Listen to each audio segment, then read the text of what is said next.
서울 흑석동의 한 법당. 일관도 신도들이 모여 예불을 드리고 있다. 일관도는 미륵불을 모시는 신앙. 그런데 제대 위에는 관우상이 함께 모셔져 있다. 신도들은 미륵불과 더불어 관우에게도 예불을 올리는 것이다.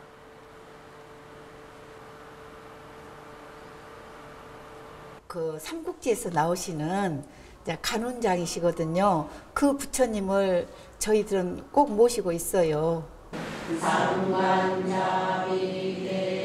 이들은 관우를 부처와 같은 신으로 모시고 있다.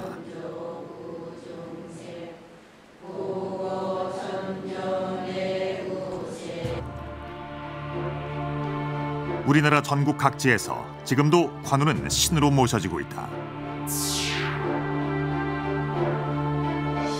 관우는 왜 신으로 모셔지게 된 것일까?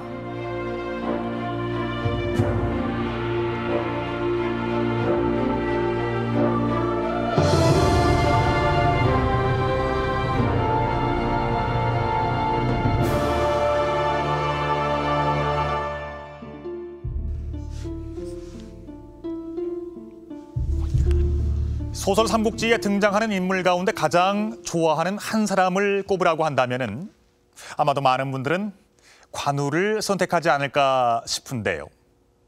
잘 아시는 것처럼 관우는 중국 삼국시대의 총나라 장수로 수많은 영웅 호걸 가운데 한 사람이었습니다. 그런데 삼국지를 좋아하고 또 여러 번 읽어본 분들조차도 관우가 이렇게 신으로 모셔지고 있는 사실을 접하게 되면 많이 생소하실 겁니다. 과연 관우는 왜 우리나라에서 신으로 모셔지게 된 걸까요?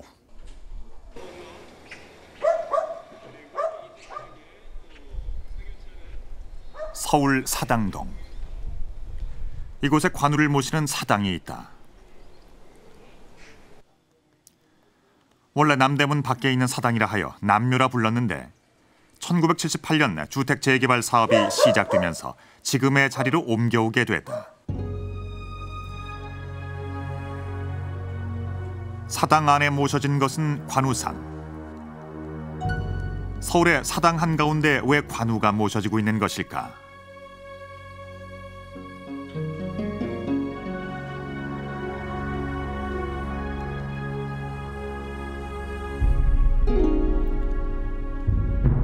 우리나라 관왕묘의 설치 연혁을 기록한 해동 성적지에 따르면 남묘를 세운 것은 진인이란 인물이었다.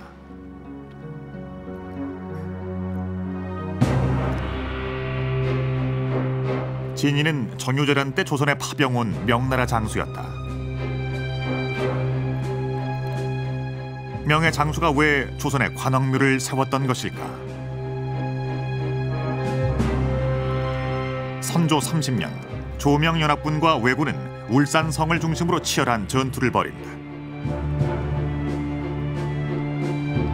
6만여 명의 조명연합군은 왜군이 주둔하던 울산성을 포위해 총공세를 펼치지만 끝내 성을 함락시키지 못하고 후퇴한다. 당시 울산성 전투에 참가했던 진인도 총탄을 맞아 큰 부상을 입었다. 남대문 밖 명군의 진지로 후송된 진인은 그곳에서 요양하며 건강을 회복한다. 그리고 그 자리에 관우사당을 세운다. 관우신의 보살핌을 받았다고 여긴 것이다. 전쟁에서 다친 사람들이 자신의 어떤 그 회복을 위해서 그런 기원도 하는 거고, 이 자신의 휘하 군대의 병사들이 무사히 고국으로 돌아갈 수 있도록 기원하는, 한마디로 전쟁신이라고 볼 수 있겠죠. 관우신의 흔적이 남아있는 곳이 또 있을까? 전라도 남원, 이곳에도 관왕묘가 있다. 무슨 이유로 세워진 것일까? 사당 앞 비석에는 관왕묘를 세운 이의 이름이 적혀있다. 유정. 저 신상은 뭘로 만드는 건가요? 유정은 정유재란 때 남원성 전투에 참가했던 명나라 장수로 전투가 끝난 후 관왕묘를 지었다고 한다. 관우신을 모셔야 왜군과의 전쟁에서 이길 수 있다고 믿었기 때문이다.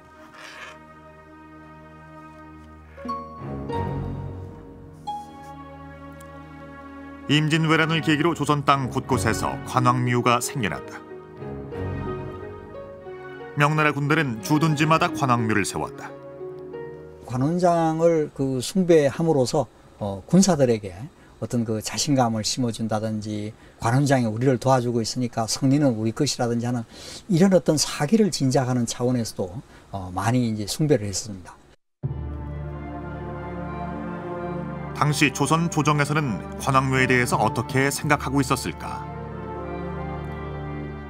그것은 허황되고 말도 안 되는 일로 여겨졌다. 더구나 관왕묘 제사는 이제껏 조선에선 없었던 일이었다.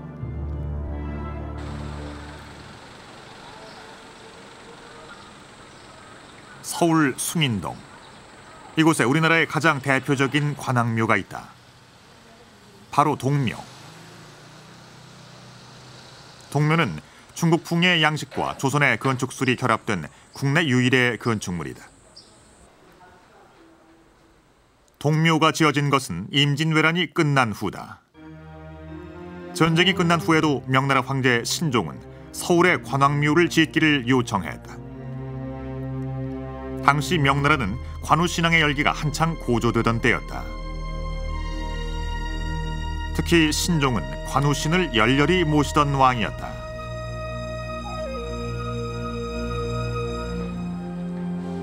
신종은 조선 왕실의 금 4,000냥과 중국의 기술자들까지 보내서 관왕묘 공사를 서둘렀다.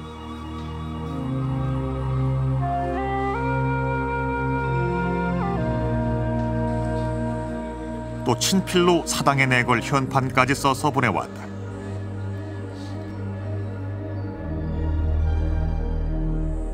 그러나 공사는 쉽사리 진척되지 않았다.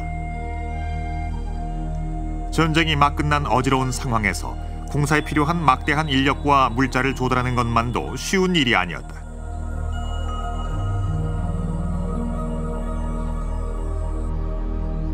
게다가 지지부진 시간을 끌면서 공사에 동원되는 인력도 점점 늘어났다.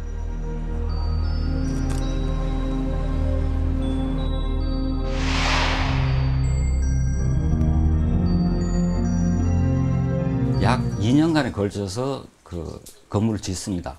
그때 전국 각지에서 부역을 온 백성들이 상당히 원망이 높았죠. 그리고 사대부들이나 그 당시 신하들만 해도 관원은 그 촉한을 망하는 것도 지키지 못했는데 어떻게 우리나라에까지 그 전쟁신으로 모실 필요가 있느냐.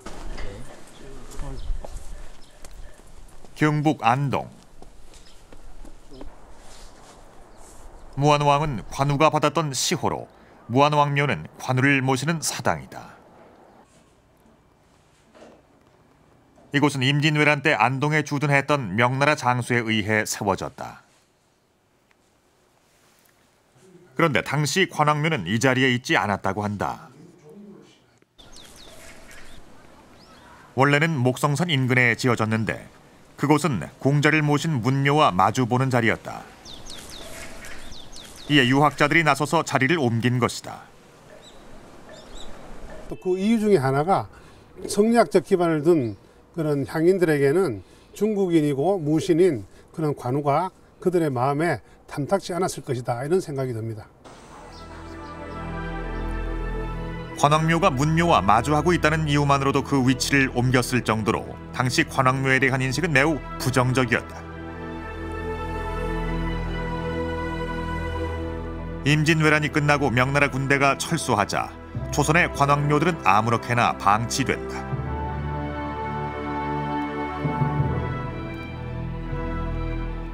관우 신앙은 명나라에 의해 유입된 조선에서는 원치 않는 신앙이었던 것이다.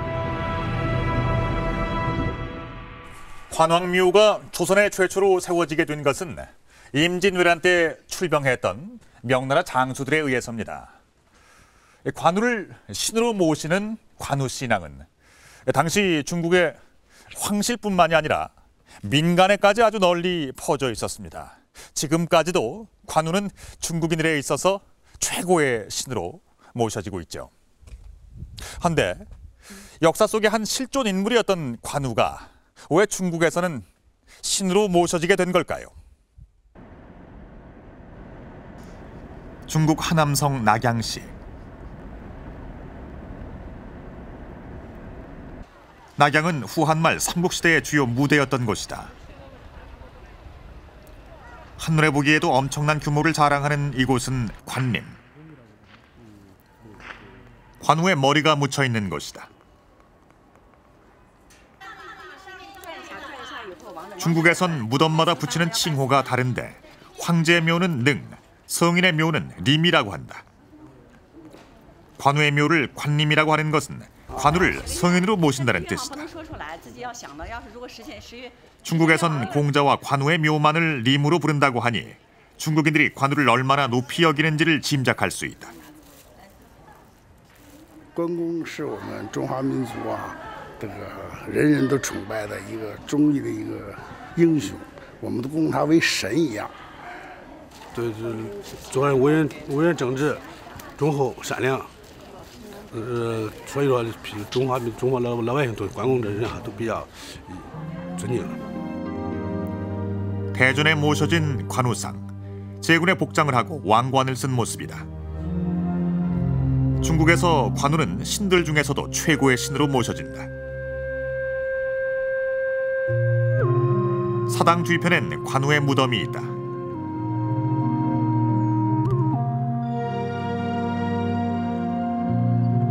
소설 삼국지에 따르면 손권이 관우를 죽인 후 머리만 잘라 조조에게 보내는데 조조는 관우의 머리를 낙양성 남쪽에 묻었다고 한다. 그때 묻었다는 묘가 이 자리라는 것이다. 后来曹操呢，就是他比较爱惜人才，他一直想收买关羽嘛，他对关羽非常欣赏。后来以后，他一看到以后，他也非常难过。后来以后呢，他就把关羽呢，就是的头颅呢，后来做一个假檀香木身子，将关羽呢，就是以王侯之礼厚葬到这儿了。 관우가 이렇게 중국인들의 절대적인 지지를 받는 이유는 무엇일까? 관우는 무사 출신이면서도 춘추를 읽을 정도로 뛰어난 문인이었다고 한다. 문과 무를 모두 겸비한 유일한 성인, 그가 바로 관우인 것이다.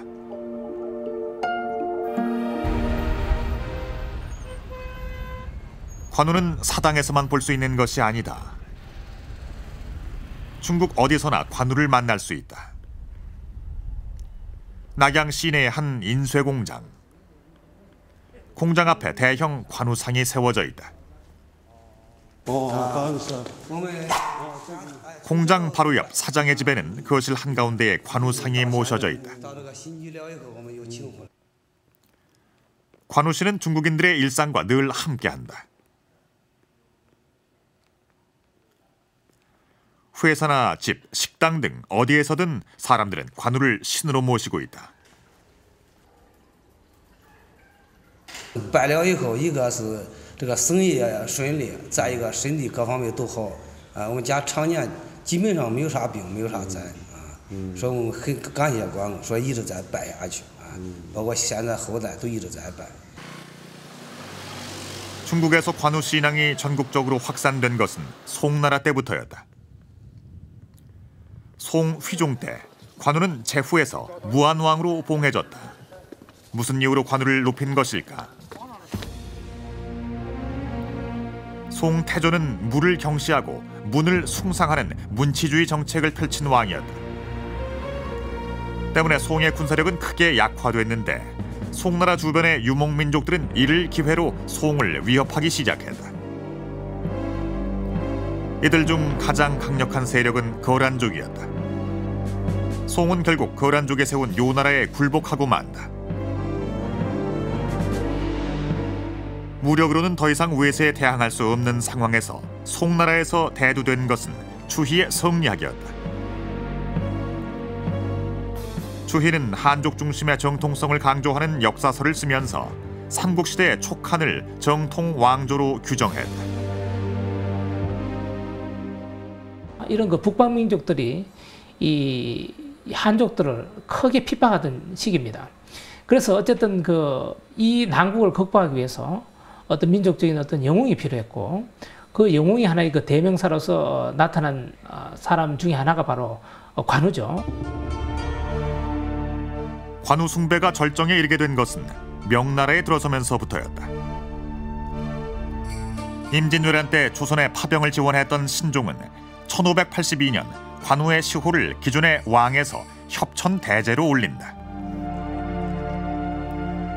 그 후 신종은 다시 16자에 달하는 어마어마한 시호를 내리며 관우를 신의 반열에 올린다.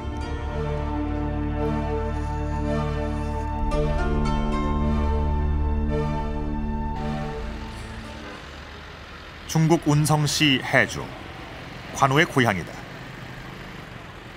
이곳엔 중국 최대 규모의 관우 사당이 있다. 관우가 황제로 높여짐에 따라 묘의 이름도 관제묘로 바뀌었다.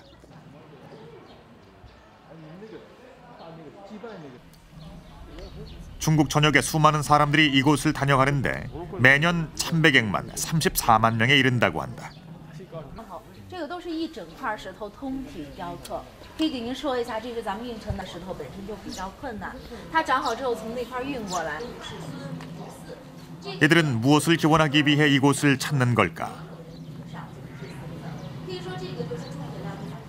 因为在民间老百姓传说，关公他有4命禄、6科举、驱邪避恶、祛病消灾、庇护商贾、招财进宝的法力，所以海内外信徒。 以及这个商人呐、老百姓、达官显贵对关公都是极力推崇和拥护的，所以经常有朝外团过来朝拜关公。 관우신을 찾는 이유는 다양하지만 그 중에서도 재물과 관련된 경우가 많다. 관우는 왜 재신으로도 모셔지는 것일까?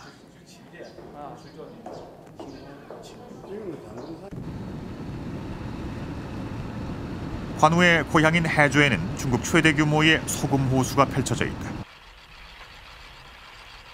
중국 소금 생산량의 70%가 해주에서 생산될 정도로 해주는 옛부터 유명한 소금 생산지였다.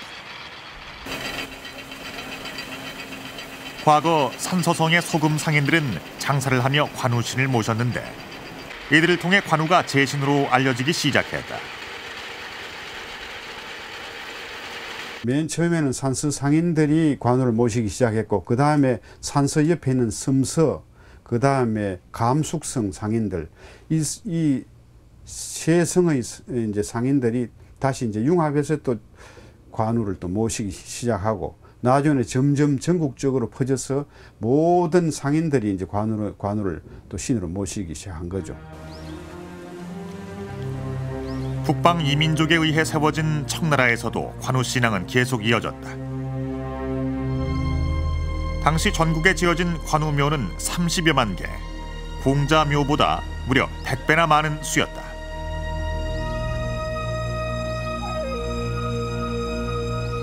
중국 역대 황제의 위패를 모신 사당.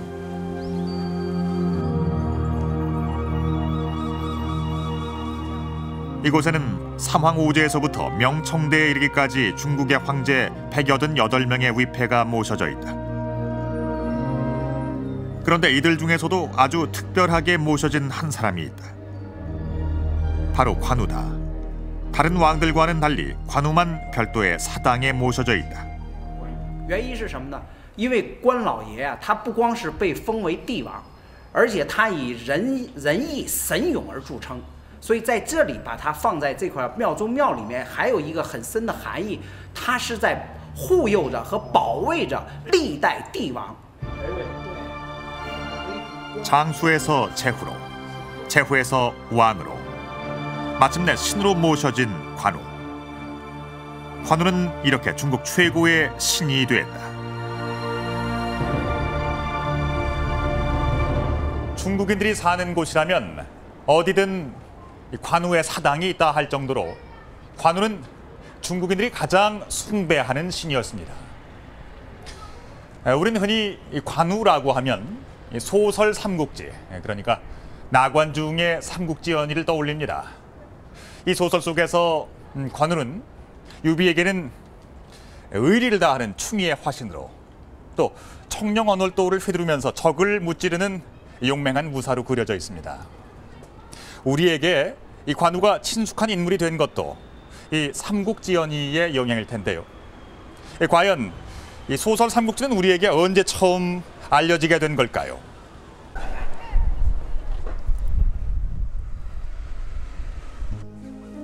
조선에서 발간된 삼국지연의의 가장 오래된 판본. 신간 교정으로 시작하는 매우 긴 제목이 붙어있다. 이 판본은 언제 간행된 것일까? 책에는 1567년 제주에서 간행됐다는 기록이 남아있다. 1567년은 선조 즉위년. 그렇다면 선조 이전에 전래됐을 가능성도 있다. 네, 이것은 복각본입니다. 번각본입니다. 그래서 그 원본은 1552년에 중국에서 간행된 삼국지입니다. 그렇다고 본다면 1552년에 전래가 되어서 유통이 되다가 67년에 간행이 되었으니까 거의 한 15년 만에 국내에서 판각이 되었다고 볼 수 있겠습니다. 삼국지연의에 관한 우리나라 최초의 기록은 언제일까? 선조실록 2년의 기사에서 처음으로 삼국지연의가 언급된다.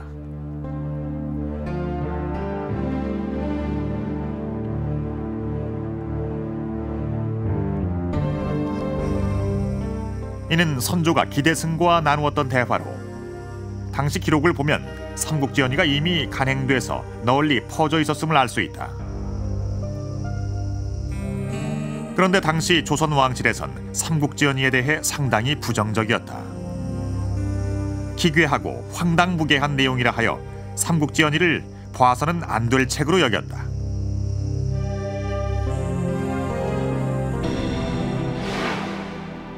조선 사대부들 사이에서는 심지어 삼국지연의를 불태워야 한다는 주장까지 나왔다.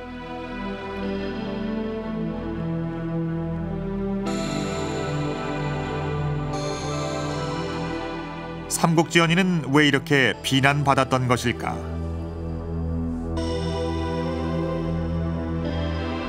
삼국지연의는 2세기 말 진수가 쓴 정사 삼국지를 각색해서 쓴 소설이다. 오랜 시간 민간에 떠돌았던 각종 야사들이 섞이고 문학적인 상상력까지 더해지면서 삼국지연의는 정사와는 상당히 달라지게 됐다. 그 역사 나열이 아닌 그 역사 내용에 역사에 나오는 인물들이라든가 역사 내용이라든가 거기에다가 그 생명을 불어넣은 거죠. 하나 예술적인 가공을 가해서 생명을 불어넣어 가지고 하나의 완전히 살아있는 어떤 인물들을 만들어낸 거죠. 그래서 파란만장한 이야기를 엮어낸 거죠. 그렇다면 정사 삼국지와 삼국지연의는 얼마나 다른 것일까? 관우를 중심으로 두 책을 비교해보았다. 청룡 언월도를 휘두르며 적토마를 타고 달리는 용맹한 사나이. 이는 삼국지연의에 나오는 관우의 모습이다.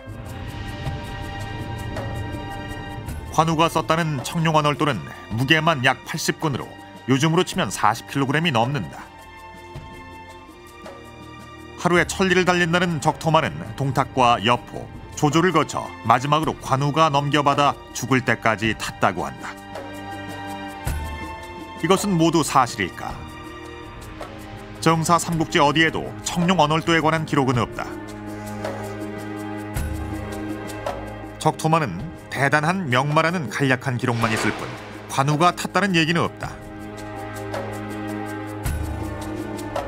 그 청룡 언월도가 보편적으로 사용된 것은 당나라도 넘어서 그 송나라 초기에나 들어와서 보편적으로 사용됐기 때문에 그 시절에는 그러니까 그 삼국지의 시대에는 사용되지 않았다고 보는 것이 맞고, 그리고 적토마는 대단히 우수한 말이라고 명마라고 여러 사서에도 기록이 되어 있습니다.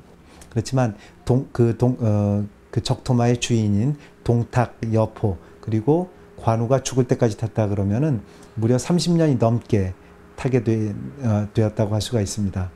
그런데 사실 현대에도 명마라고 한다면은 그 전성기가 10년 이내로 잡는데 이렇게 된다면 이것도 있을 수가 없으니까 한마디로 소설적 각색 또는 윤색이라고 그렇게 할 수가 있겠습니다. 삼국지연의의 대표적인 장면 중에 하나가 명의 화타가 관우를 치료하는 장면이다. 관우는 번성 공격에 나섰다가 오른팔에 화살을 맞아 다쳤는데 이를 화타가 치료해 주었다는 얘기다. 그런데 정사 삼국지에는 관우가 건한 24년 왼팔에 화살을 맞은 것으로 기록돼 있다. 그리고 관우를 치료했던 화타는 건한 13년에 이미 사망한 것으로 돼 있다. 실은 화타는 관우가 번성을 치기 이미 11년 전에 돌아간 사람입니다.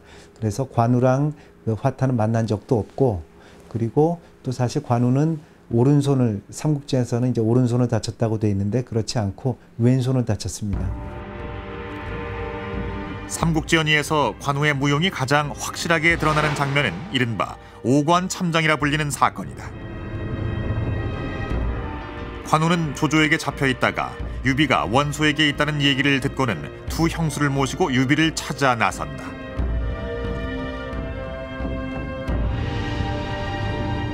관우는 오관문을 통과하면서 조조의 장수들과 맞닥뜨리게 되는데 이때 관우는 단칼에 장수 6명의 목을 베었다고 한다. 삼국지연의에는 당시 관우의 무용을 이렇게 기록하고 있다.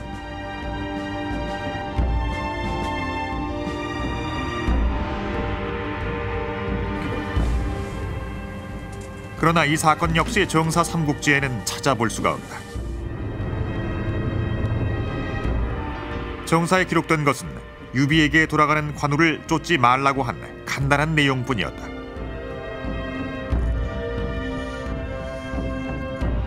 그렇다면 삼국지연의는 관우를 왜 이렇게 각색한 것일까?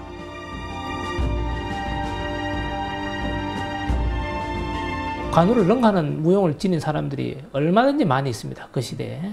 그리고 의리만 해도 마찬가지입니다. 의리만 해도 그 관우 이상의 의리를 갖춘 사람이 얼마든지 있습니다. 그래서 왜 그러면 이 관우라든지 이 사람들이 이렇게 인기를 얻게 되느냐는 것은 순전히 어떤 그 중화민족주의, 그러니까 성리학이라든가 이런 어떤 혜택을 입은 것이지, 아주 엄밀한 의미에서 본다면은 이 개인을 봤을 때 지나치게 과대 포장되고 과대 평가되었다, 이렇게밖에 볼 수 없다는 것이죠.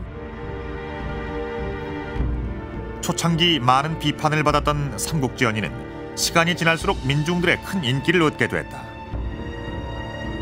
삼국지연의를 읽지 않는 집이 없을 정도였고 심지어 과거 시험의 문제로도 출제됐다. 이처럼 삼국지연의가 널리 읽히면서 조선에서 관우는 문무를 겸비한 의리의 화신으로 자리 잡게 된다.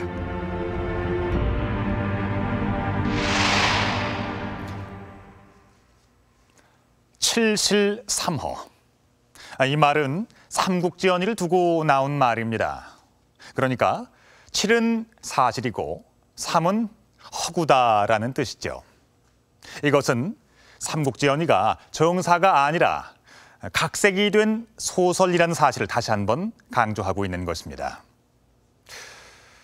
초창기에 삼국지연의는 황당무계한 책이라는 비판을 많이 받았습니다마는 그럼에도 불구하고 조선 후기로 접어들면서 상당한 인기를 누렸습니다.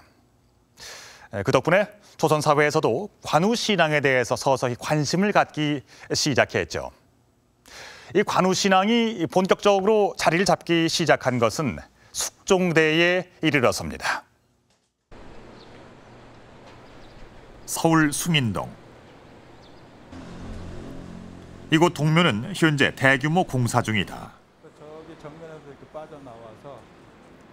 지은 지 400년이 넘어가면서 개보수해야 할 곳이 많아졌기 때문이다. 지붕의 기와장은 다 드러낸 상태고 군데군데 썩은 석가래도 모두 교체될 예정이다. 그런데 공사를 진행하면서 드러낸 석가래 밑에서 이미 2차례나 동묘에서 공사를 했었다는 기록이 발견됐다. 여기는 숙종과 고종대 두 차례의 공사였다. 동묘를 지은 지 약 100년 후인 숙종 29년, 엄청난 규모의 보수공사가 이루어진 것으로 적혀있다. 그 당시 이제 공사의 범위를 보면은 기록에 의한다면은 정전을 해체 수리한 것으로 알 수가 있습니다. 그때 이제 공사가 워낙 크기 때문에 그 관우상도 신문이라는 곳에 옮겨놨다가 수리가 완전히 끝난 다음에 다시 또 봉안을 하는 그 정도 규모의 공사였다고 할 수가 있습니다. 실제로 숙종은 방치됐던 관왕묘를 보수하고 관원을 보내 제사 지내게 했을 정도로 관왕묘 관리에 적극적이었다.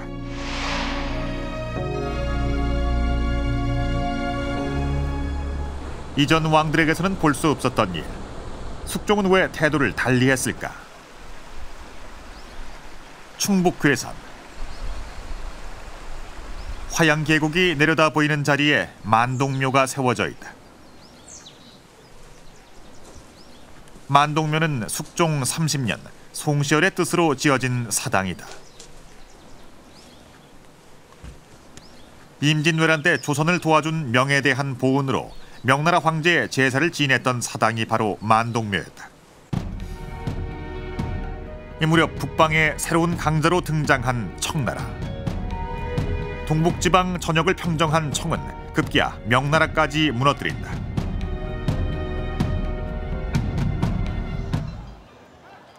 (200여 년간) 지속됐던 명나라는 사라지고 그 자리를 청나라가 차지하기 시작했다.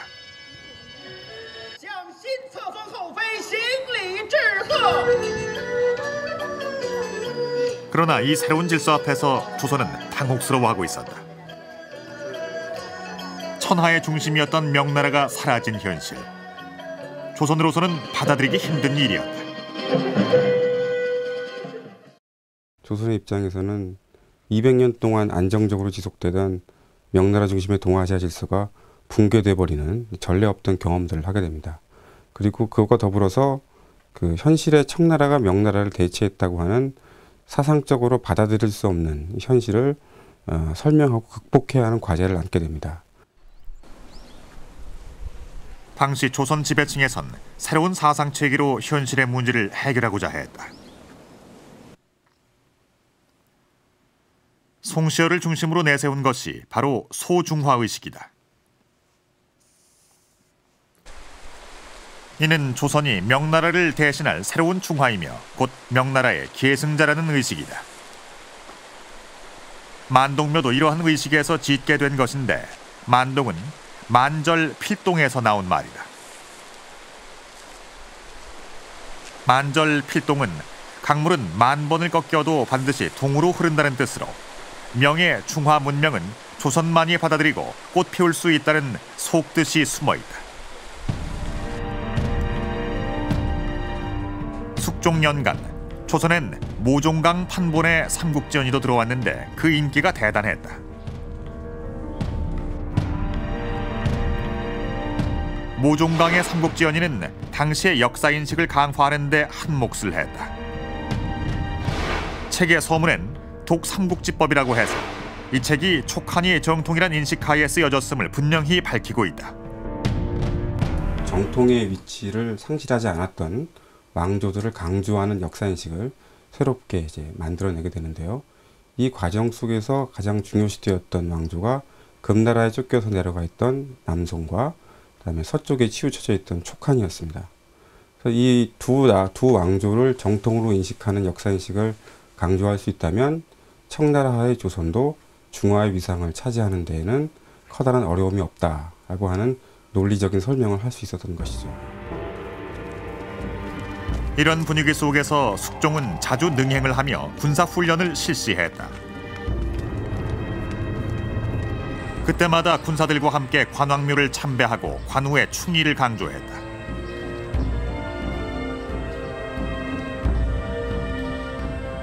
뿐만 아니라 관우의 절의와 충정을 칭송하는 시를 직접 써서 관왕묘에 걸어두게 했다.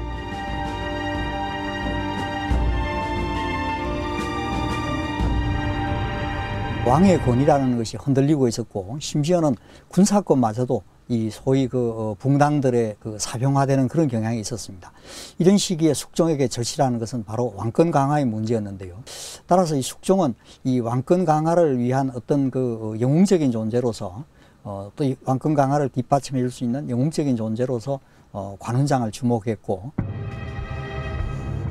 숙종 이후 조선 왕들의 관우 숭배는 계속됐다.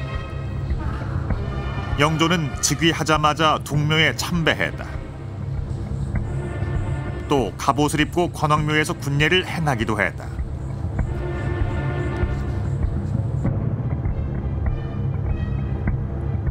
조선시대 오례의 예법과 절차가 기록된 국조 속오례의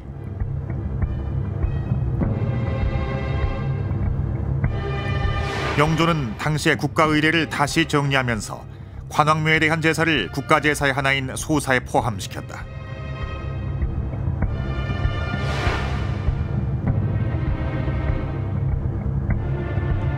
정조도 관우 추증 작업을 이어갔다. 정조는 자신을 포함해 숙종, 영조, 사도세자 이들 네 임금의 이름으로 비석을 세우고 관우를 찬양하는 글을 새겨넣었다.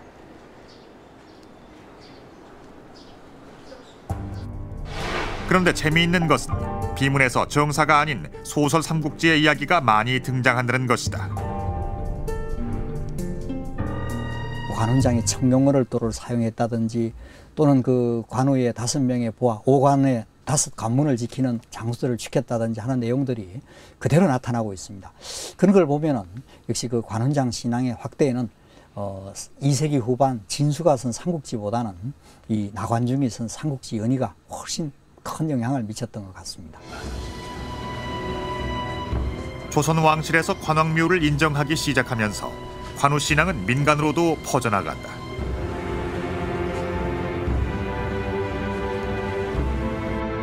관왕묘에서 몰래 제사를 지내는 사람들이 크게 늘면서 국가에서 이를 금지시켜야 했을 정도였다.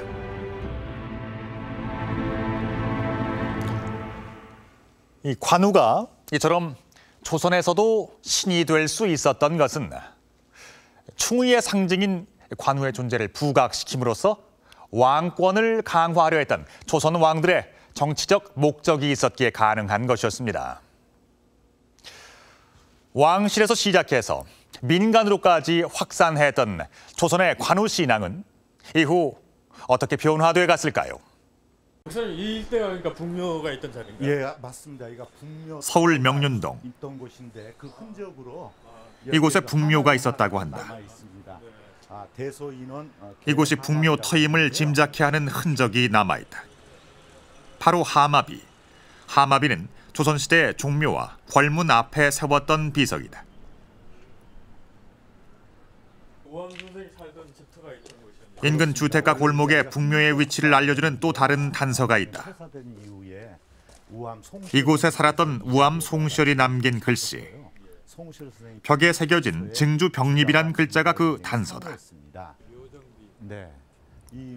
국립중앙박물관. 북묘 앞에 세웠던 묘정비가 이곳에 옮겨져 있다. 비석엔 북묘를 세우게 된 이유와 건립 과정 등이 자세히 적혀 있다. 또 북묘의 위치를 짐작케 하는 내용도 있다. 북묘는 바로 증주 병립 아래에 지어졌던 것이다. 북묘를 세운 이는 고종이었다. 기울어가던 조선의 운명 앞에서 고종은 북묘를 세우고 관우의 은덕을 기원했다. 고종은 관우신을 기리는 마음으로 비문까지 직접 지었다. 이 북묘로 왔다. 그 결과 난이 평정되고 하는 내용들이 기술되어서 실제로 갑신정변 때 북묘로 피신했을 만큼 그리고 그의 도움을 받았다고 생각했을 만큼 개인적인 신앙적 관심이 높았고요. 당시의 시대가 외세의 열강들이 조선으로 들어오던 때였기 때문에 관우의 음조를 빌어서 외세를 물리치고자 했던 의도를 이 안에 담아냈습니다. 고종대 북묘가 건립된 이후 서대문 밖에도 관왕묘가 세워졌다. 이곳이 당시 서묘가 있었던 자리. 서묘는 1902년 특정관 조병식의 주청으로 세워진 것이다. 우리나라의 관우장군을 많이 모시는 곳은 많은데 유비와 장비를 모시는 곳이 없다 해서 그분들을 모셔야 된다고 하는 주청에 따라서 이 자리, 즉 맹하원 자리에다가 관우묘를 짓게 됩니다. 그러나 사람들은 이 관우장군을 더 숭상하다 보니까 특히 이 지역을 관우묘라고 불렀고 방위상 서묘라고 불렀던 것이죠. 이로써 서울에는 동서남북 4곳에 모두 관왕묘가 들어서게 된다. 고종은 관우 신앙의 가장 적극적인 왕이었다. 고종은 관우를 황제로 높였고 사당의 현판들도 황제로 고쳐 다시 걸게 했다.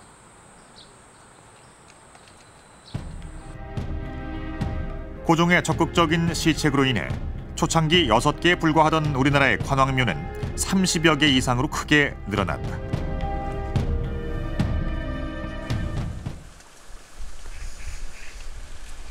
그 당시 전주에 세워졌던 관성묘.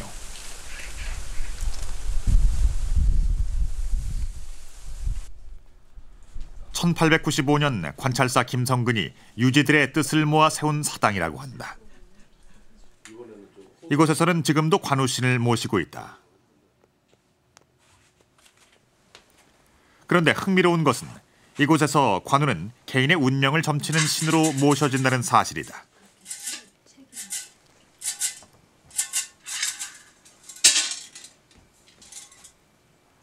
점은 산가지를 뽑고 첨서를 해석하는 방식으로 이루어진다.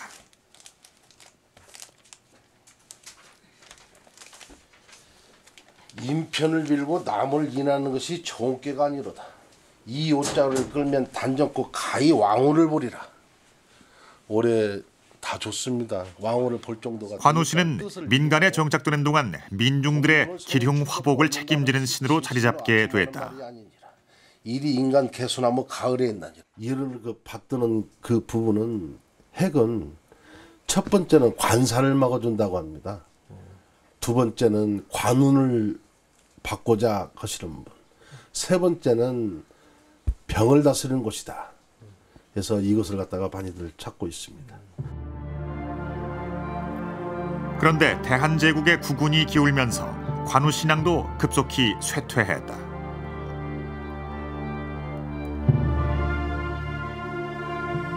대부분의 국가 제사가 폐지됐고 이 과정에서 관왕묘의 제사들도 모두 폐지됐다.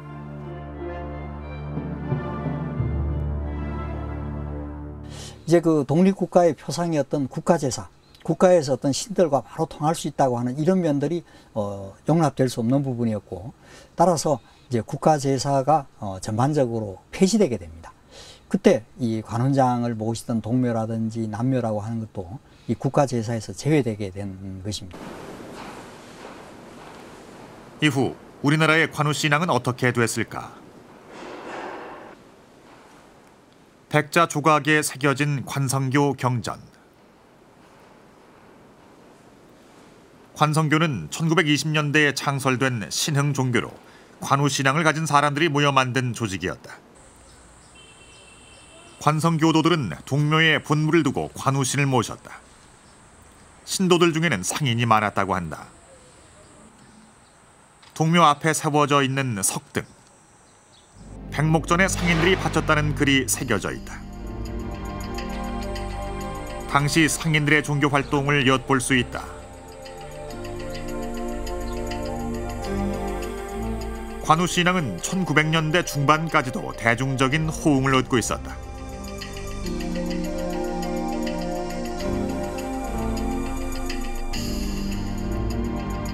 그러나 동묘에서의 종교 활동이 금지된 후 관성교는 서서히 사라져갔고 관우 신앙의 열기도 점점 사그라들었다.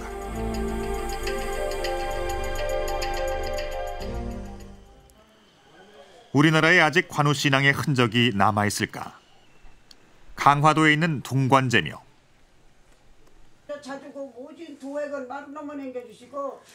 이곳에선 무속인들에 의해 대대로 관우가 모셔지고 있다. 은진천도 관선제군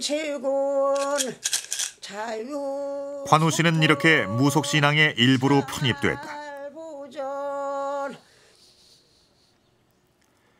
신흥 종교에서도 관우 신의 모습을 볼 수 있다.